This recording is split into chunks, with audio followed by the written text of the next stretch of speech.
All right, Coach, whenever you're ready. Okay, obviously, extremely tough loss. Anytime you go on the road in this league and you play a good opponent, you can't do the things we did. And you can go to the very end of the game, and I'm real proud of our team from the standpoint that our defense blocked a field goal and gave us a chance to go down and score. And I think we got in the 30-yard line and couldn't do it. So we had an opportunity. We didn't seize the moment. But just a lot of mistakes as far as fumble punts, fumbling the ball out of the end zone, when you think you got a touchdown. Defensively, obviously they kept us on the field a lot. You got to give their quarterback credit. He had he ran the ball extremely well with the scheme that they had. And then offensively, third downs, 3 of 14 on the road, you're not going to win very many games like that. So obviously disappointing loss. Give Mississippi State credit. They had a good plan, and their kids executed it. Questions?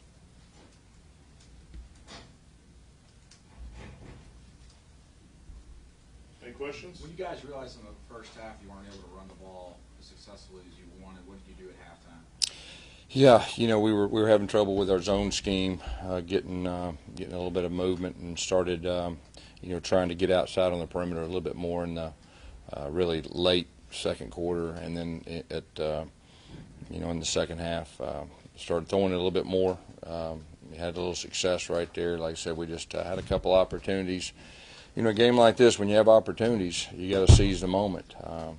We had our hands on a ball or two in the end zone, and we were close on a deep shot, but close doesn't get it. And we got to make the plays. Gus, what did you think of Boogie's performance there, coming off the shoulder injury, and what did you know he'd be available? Yeah, we were. He practiced, but he didn't practice. He practiced on his jersey, and the trainer said that he was good to play. And so we tried him out in pregame, and he fought hard and competed. He's still a young guy. He's still learning. I think he's got a chance to be a good running back in this league. Jared had a lot of overthrows tonight. What do you think is kind of his issue? He hasn't been able to get in a rhythm. Yeah, we've got to get in a rhythm. We've got to we got to do. And it's all the above. It's not just one thing. But when you have opportunities, we just got to seize it. What was the injury to Sean? I know he came back in the game. Yeah, he had a leg injury that was pretty scary. He's a tough guy, and he came back in, and we'll see, the extent of it. I know he was getting checked out as I come up here. What do you see on those two plays that were reviewed by the officials, the touchdown at the end of the first half and then Bowie's fumble?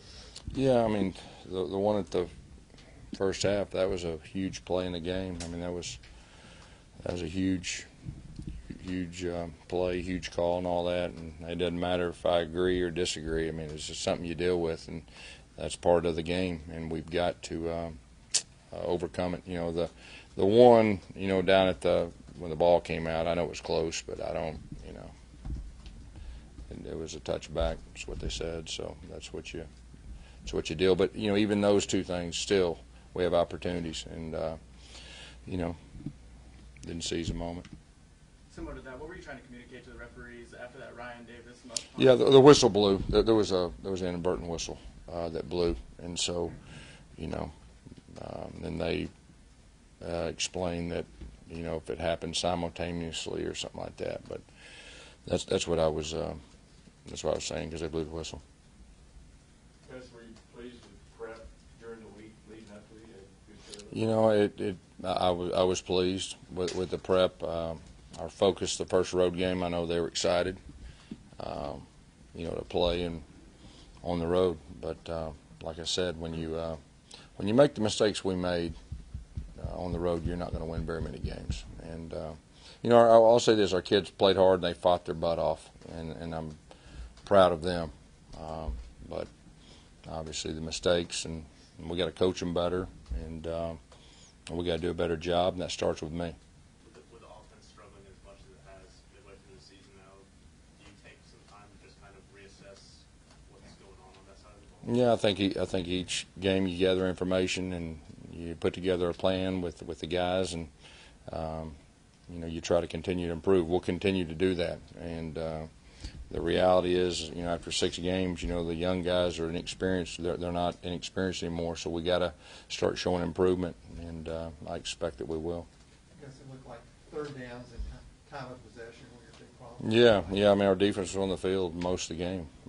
There's no doubt. And then anytime you go 3 or 14 on third downs offensively, that makes it tough. On them, we got to do a better job on third down. I mean, they have a dynamic pass rusher. There's no doubt about that. But especially the third and shorts. We had 2 third and shorts that we didn't convert, and that can't happen. What was Nick Fitzgerald able to do that made him so much more effective against you guys today than he had been in the past?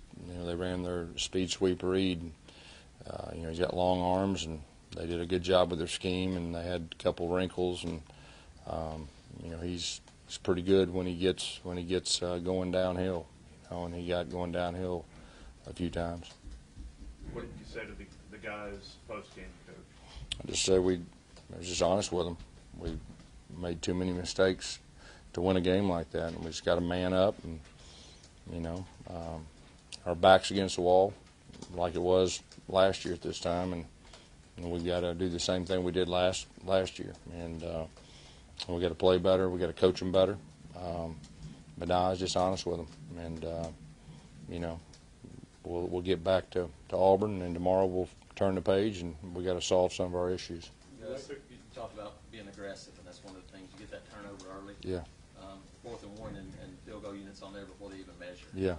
What was kind of the thought process? Yeah, the thought process was I expect this to be a fairly low-scoring game. And, I just didn't want to give them any momentum. I wanted to put 3 on the board. So that was the thought. And, then, of course, we get back down there, I guess in the second quarter, and we went ahead and went for it. And, got the first down, and I think we had 2 plays. And then, we had a bad snap, on the 3rd down and 2, which was really tough on us. And I think we missed a field goal after that. So, that was the thinking on that. After the way the second half went, do you go back and think maybe we need to pass the ball a little bit more this year to be successful offensively? I think each game, we're learning more about our team, and you got to do whatever gives your team the best chance of being successful. But so each week we'll be evaluating that. Considering what has happened this season so far, you've had 3 straight games where you failed to crack 100 yards rushing. Can you get the power run game back this season, or at this point is what it is? Well, we've had trouble the last 3 weeks. I mean, that's the facts of it. We got to solve it. We've got to run the football better, and you got to give them credit. But at the end of the day, that's what we've got to do. Anything else? At this point, with it being the midpoint of the season, do you look inward as a staff to do anything change-wise, whether it's people in the press box, people down? I just think as a head coach, we've got to do whatever helps our team, be better and improve and get better.